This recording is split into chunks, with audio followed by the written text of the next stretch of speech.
আলহামদুলিল্লাহ। মুআজ্জাজ হাজিরিন,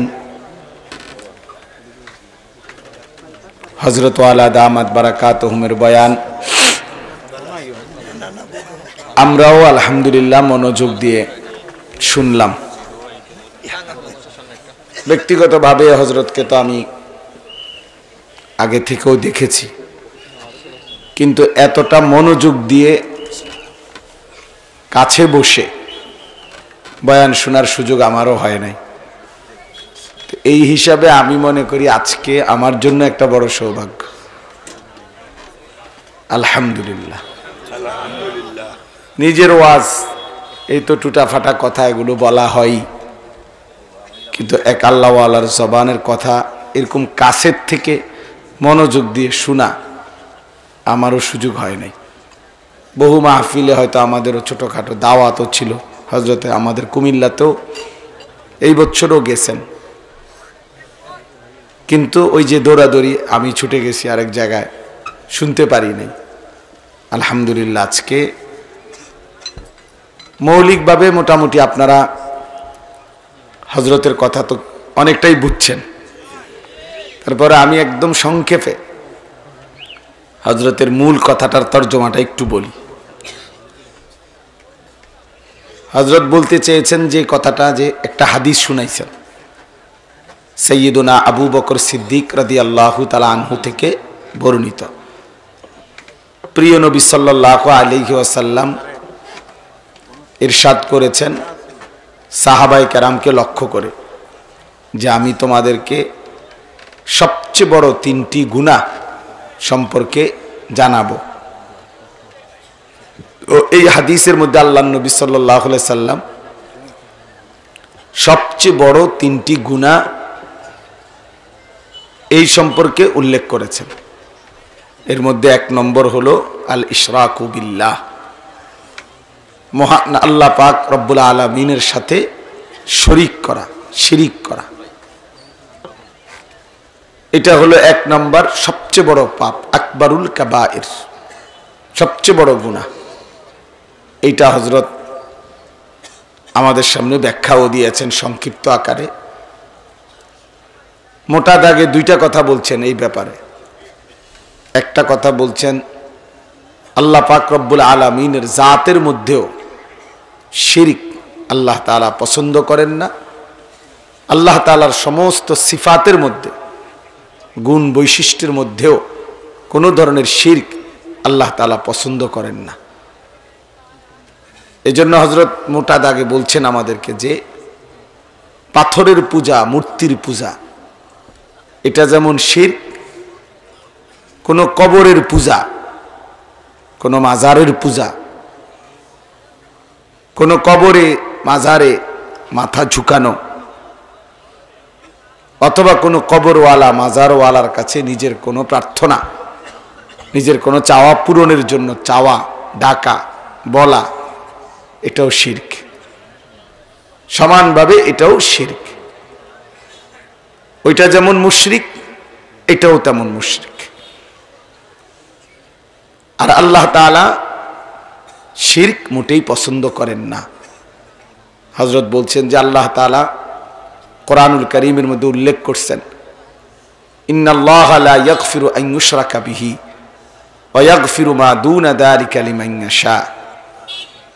আল্লাহ তাআলা শিরক মাফ করবেন না, অন্য সকল গুনাহ আল্লাহ তাআলা যাকে ইচ্ছা, যত বেশি পরিমাণ যাকে ইচ্ছা আল্লাহ তাআলা সম্পূর্ণ গুনাহ বাকি সব মাফ করে দিবেন। তাইলে এই জন্য শিরক থেকে মুক্ত থাকা আমাদের জন্য জরুরি।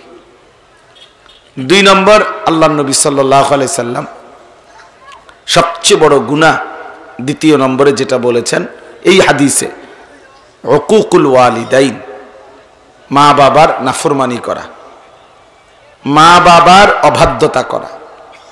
এবং এই পুরো বয়ানের মধ্যে হযরত দ্বিতীয়টাকেই লম্বা করে বলছেন, বেশি করে বিস্তারিত বলছেন এটা,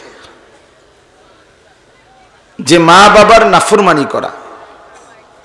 এবং হযরত খুব আফসোসের সাথে বললেন যে সময় এখন যত গড়াচ্ছে কিয়ামতের পূর্বের এই সময় এখন অধিকাংশ মানুষের মধ্যে, নওজোয়ানের মধ্যে মা বাবার নাফরমানি, মা বাবার প্রতি নাশুকরি, এর মানসিকতাটাই বেশি। স্ত্রীর আনুগত্য, স্ত্রীর প্রতি আন্তরিকতা, মা বাবার প্রতি বিদ্বেষ, এটার প্রবণতাটাই বেশি। এটাকেই বারবার তুলে ধরছে যে কোনোভাবেই এটা উচিত না। আর বিশেষভাবে উল্লেখ করছেন যে কোরআনুল কারীমের মধ্যে আল্লাহ তাআলা যতবার আল্লাহর হক, আল্লাহর ইবাদতের কথা বলেছেন, তো তার সাথে সাথে মা বাবার প্রতি ইহসান, উত্তম আচরণের কথাও বলছেন। ওয়াবুদুল্লাহ ওয়ালা তুশরিকু বিহি শাইআ ওয়া বিল ওয়ালিদাইনি ইহসানা, এই আয়াত পড়ছে। ওয়াকাদা রাব্বুকা আল্লা তা'বুদু ইল্লা ইয়্যাহ ওয়া বিল ওয়ালিদাইনি ইহসানা ওয়া ইদ আখাযনা মিসাকা বনি ইসরাঈলা লা তা'বুদুনা ইল্লাল্লাহ ওয়া বিল ওয়ালিদাইনি ইহসানা। এই সবগুলো আয়াতের অর্থ হলো আল্লাহ তাআলা প্রথমে নিজের ইবাদতের কথা বলছেন এবং এরপরেই মা বাবার প্রতি ইহসান, উত্তম আচরণের কথা বলছেন। আর সবচেয়ে আশ্চর্য হলো, আমি আজকেই প্রথম হযরতের এই বয়ান থেকে একটা নতুন সুন্দর এইটা যে শিখলাম যে ইহসান বলতে কি, যেটা এই মাত্র বললেন, আজীব সুন্দর একটা কথা বলছে, এটা আমি এই প্রথমই শুনছি। ইহসান বলতে বুঝাইছেন যে মা বাবার প্রতি ইহসান, উত্তম আচরণ বলতে অর্থ হইল মা বাবার প্রতি এই পরিমাণ ব্যবহার, উত্তম আচরণ করা, খেদমত করা, যে সেটা আমার দিলের মধ্যেও আমি মা বাবার প্রতি খুশি, জবানেও খুশি, দিমাগেও খুশি, বাস্তবিক অর্থেই দিল, দিমাগ এবং বাহ্যিক অঙ্গ প্রত্যঙ্গ দিয়েই স্বতঃস্ফূর্তভাবে একেবারে আসলেই খুশি চিত্তে মা বাবার প্রতি আমি উত্তম ব্যবহার করতেছি। এইটা যখন হবে তখন হবে সেটা ইহসান, সেটা হবে মা বাবার প্রতি সদ্ব্যবহার। উপরে দিয়ে তো বললাম, খাওয়াইলাম, কিন্তু দিলের মধ্যে পেরেশানি, যায় না কা, সরে না কা, লড়ে না কা, এই যে অন্তরের মধ্যে অসন্তুষ্টি, তাহলে হবে না। বরং সর্ব অঙ্গ দিয়ে মা বাবার খেদমত স্বতঃস্ফূর্তভাবে করার চেষ্টা করা। এবং হযরত নওজোয়ান সাথী তোমাদেরকে বলছে যে আজকে যুবক নওজোয়ান, তোমরা মনে করো যে বাবা তোমার দুশ্মন, মা তোমার দুশ্মন। কেন? তোমার অন্যায়, অপরাধ, তোমার অশ্লীলতা, বেহায়াপনার জন্য, তোমার আল্লাহর নাফরমানি এবং চরিত্র বিধ্বংসী আচরণের জন্য মা বাবাই বাধা দেয়, বাবা নিষেধ করে, ফলে সন্তান মনে করে বাবা দুশ্মন। আর বন্ধুরা যারা, তারা আরো উৎসাহিত করে, এজন্য সে তাকে মনে করে আপন, যে তার স্বাধীনভাবে চলার পথে বাধা দিচ্ছে না। কিন্তু আসলে তিনি বলছেন যে মা বাবাই প্রকৃতপক্ষে তোমার কল্যাণকামী। এবং আল্লাহর নবী সাল্লাল্লাহু আলাইহি সাল্লামের বিখ্যাত হাদিস শুনাইছেন আমাদেরকে, যে আল্লাহর নবী সাল্লাল্লাহু আলাইহি সাল্লাম বলছেন, কিয়ামতের পূর্বে উম্মতের মধ্যে ব্যাপকভাবে যেই কিয়ামতের চিহ্নগুলো, আলামতগুলো দেখা দিবে, এর মধ্যে আল্লাহর নবী সাল্লাল্লাহু আলাইহি সাল্লাম বলছেন, কিয়ামতের পূর্বে মানুষের আচরণ হবে এমন, আতা আর রাজুলু ইমরাআতাহু ওয়া আক্কা উম্মাহু, ব্যক্তি, মানুষ তার স্ত্রীর গোলামি করবে, আর আক্কা উম্মাহু, মার অবাধ্যতা করবে, মার কথা চলবে না, স্ত্রীর কথা। এবং দারুণ কথা বলছেন, এই কথাও নতুন শুনছি আজকে, যে হযরত বলছেন মাকে সন্তুষ্ট করা, রাজি করা, এ তো আমার আখিরাত, জান্নাত। আর স্ত্রীকে খুশি রাখা, এ তো আমার দুনিয়ার রাহাত, দুনিয়ার কিছুক্ষণের আরাম।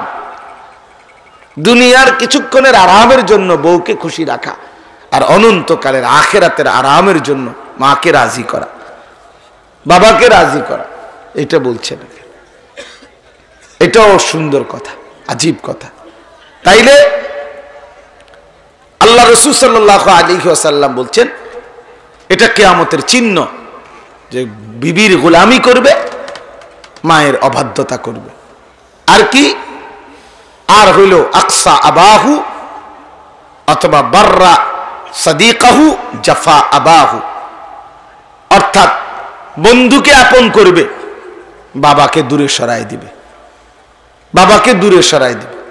হযরত বলছেন যে বন্ধুর সাথে ঘন্টার পর ঘন্টা আড্ডা দিচ্ছে, কিন্তু বাবা সেখানে অসুস্থ মাজুর পড়ে আছে, বাবার কাছেও যাইতে চায় না, বাবার খবরও নেয় না, কিন্তু বন্ধুদের সাথে ঘন্টার পর ঘন্টা আড্ডা, এবং বন্ধুদের পিছনে বাবার উপার্জিত টাকাই অকাতরে শেষ করা, ব্যয় করতেছে। এই জন্য আল্লাহ রাসূল সাল্লাল্লাহু আলাইহি সাল্লাম বলছেন, এবং যেটা বলছেন, এই মন্দ অভ্যাস যখন ব্যাপক হবে, অর্থাৎ ব্যক্তি তার বিবির গোলামি করবে, মার অবাধ্যতা করবে, বাবারে দূরে সরাই দিবে, বন্ধুকে কাছে টেনে নিবে, আল্লাহর নবী সাল্লাল্লাহু আলাইহি সাল্লাম বলছেন ধারাবাহিক তখন তোমাদের উপরে আসমান থেকে আল্লাহ পাকের আযাব আসতে থাকবে। ফারতাকিবু ইনদা যালিকা রিহান হামরা ওয়া জালজালাতান ওয়া খাসফান ওয়া মাসখান ওয়া কাদফান ওয়া আয়াতিন তাতাবাউ কানিজামিন কুতিআ সিলকুহু। এটা হলো হাদিসের শেষ অংশ। আল্লাহর নবী সাল্লাল্লাহু আলাইহি সাল্লাম বলেন, এই নাফরমানি যখন বেড়ে যাবে, তখন এক নম্বরে তোমাদের উপরে লাল আগুনের বাতাস বইবে, রিহান হামরা। 2 জালজালাতান, জমিনে ভূমিকম্প বেড়ে যাবে। 3 ওয়া খাসফান, ভূমি ধসে যাবে, মাটি ধসে যাবে, ঘর বাড়ি ভবন এরকম বহু স্থাপনা ধসে যাবে। 4 নম্বর মাসখান, চেহারা বিকৃতি হয়ে যাবে, ইনসানের চেহারা সৌন্দর্যতা থাকবে না, চেহারা বিকৃতি হবে। ওয়া কাসফান, 5 নম্বর হলো পাথরের বৃষ্টি বর্ষণ হবে, পাথরের বৃষ্টি বর্ষিত হবে। এবং আল্লাহর নবী সাল্লাল্লাহু আলাইহি সাল্লাম বলেন, ওয়া আয়াতিন তাতাবাউ, এবং আরো পর্যায়ক্রমে বাই সিরিয়াল ধারাবাহিক তোমাদের উপরে আল্লাহর আযাব আসতে থাকবে। কেমন ধারাবাহিক, কেমন দ্রুত, কতটা জলদি পরপর আযাব আসবে, তা আল্লাহর নবী সাল্লাল্লাহু আলাইহি সাল্লাম উদাহরণ দিয়ে বুঝাইছে। এই যে মনে করেন এই 100 দানার এই তসবিহ যদি এখন এখানে ব্লেড দিয়ে ছুরি দিয়ে কাটে ফেলে, পোঁচ দেয়, কাটে, ছিঁড়ে ফেলে, রশিটা কাইটা ফেলে, তো 100 দানা জমিনে পড়তে কয় মিনিট লাগবে? বুঝছেন নি হিসাবটা? এবং পড়বে কিভাবে? একটা পড়ার 1 মিনিট পরে আরেকটা, ধারাবাহিক এক টানা পড়তে থাকবে। এই নবীজি এই কথাটাই বলছে, কার নিজামিন, যেমন মালা, কুতিয়া সিলকুহু, তার সুতা কাইটা ফেলছে। যেমন কোন মালার মালা বুঝেন তো না, ফুলের মালা, এই মালা, এই তসবিহ, এটার যেন সুতা কেটে ফেলছে। সুতা যেমন কেটে দিলে ধারাবাহিক পড়তে থাকে, আল্লাহর আযাব তোমাদের উপরে একটার উপরে একটা, একটার উপরে একটা, এভাবে আসতে থাকবে, এভাবে আসতে থাকবে। আর অন্য হাদিসে বলছে কামাওয়াকিল কাতর, বৃষ্টির ফোঁটার মতো পড়তে থাকবে। এখন বৃষ্টির ফোঁটা যখন পড়ে, বৃষ্টি তখন 1 ফোঁটা জমিনে পড়লে পরের ফোঁটা কয় মিনিট পরে পড়ে? সাথে সাথে, অনবরত কিনা, অনবরত পড়তে থাকে।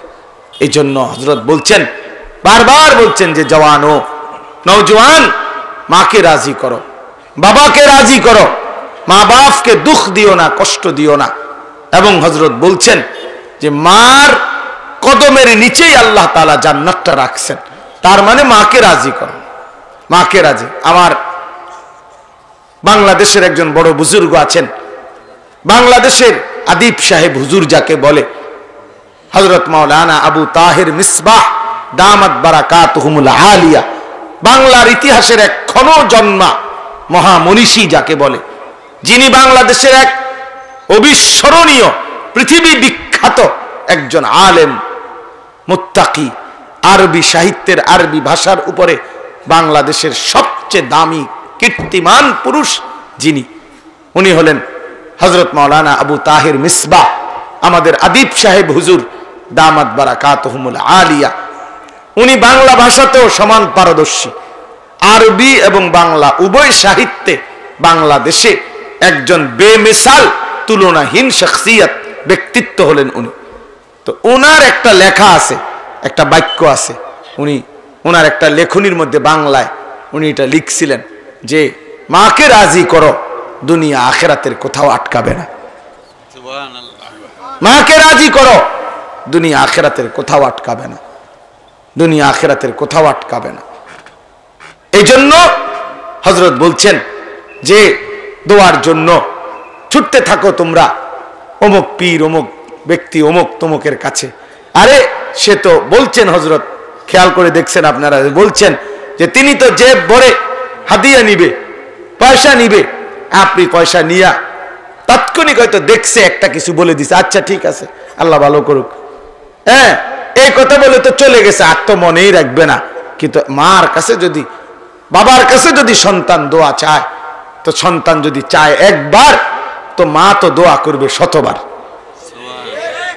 বাবা তো দোয়া করবে শতবার। আমি হযরতের কথাগুলোই বলতেছি, মা তো দোয়া করবে শতবার। মা তো মনে রাখবে, মা তো মনে রাখবে, বাবা তো মনে রাখবে। মা তো কখনোই নারাজ হয় না, বাবা তো কখনোই নারাজ হয় না।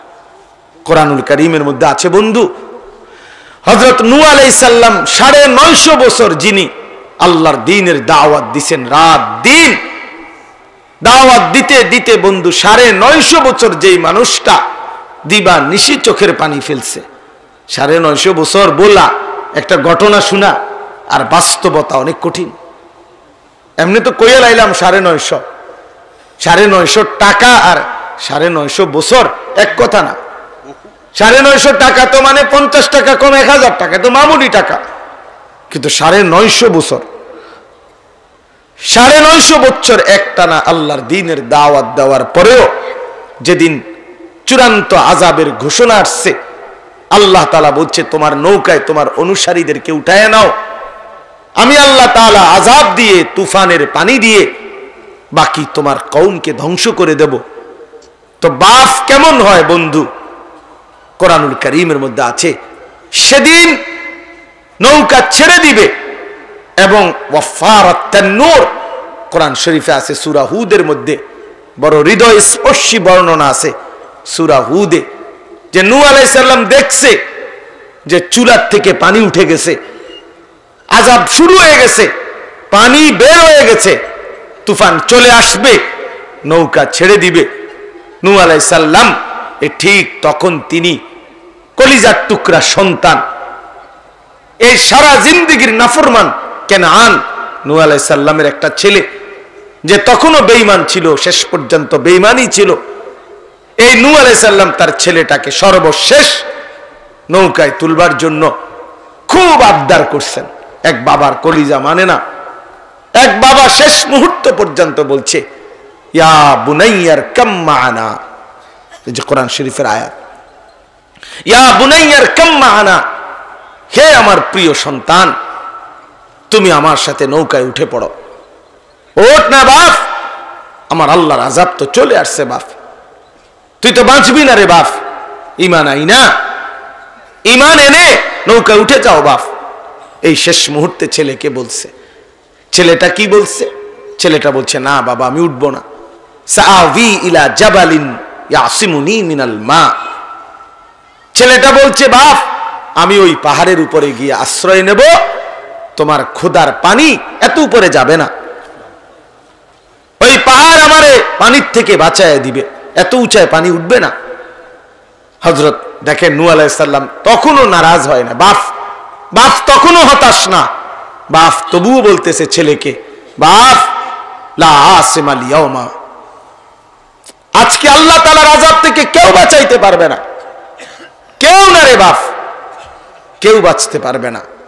তুমি সন্তান ওই পাহাড়ে যাইও না, তুমি ঈমান আনো, নৌকায় ওঠো। এইভাবে বলতেছেন বাবা। ছেলেটা ফিরে যাচ্ছে। আমি বুঝাইবার জন্য বলি যে আল্লাহ তাআলার কোরআনের থেকে এতটুকু বুঝার জন্য বলতেছি যে বাপ সন্তানকে এভাবে হাত ধরে টানতেছে ঈমানের দিকে, আর সন্তান ছুটে যাচ্ছে বাবার হাত থেকে কুফরের দিকে। এই বাবা পুত্রের টানাটানি চলতেছে। বাবা তার সন্তানকে জাহান্নাম থেকে বাঁচাইতে চায়, সন্তান নিজে জাহান্নামে ঢুকে যেতে চায়।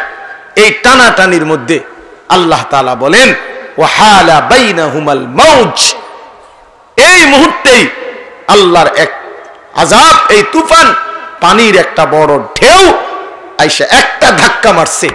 এক ধাক্কায় জীবনের তরে বাবার হাত থেকে সন্তান ছুটে গেছে। ফাকানা মিনাল মুগরাকিন, ছেলেটা তখন ডুবে গেছে, ছেলেটা ডুবে গেছে।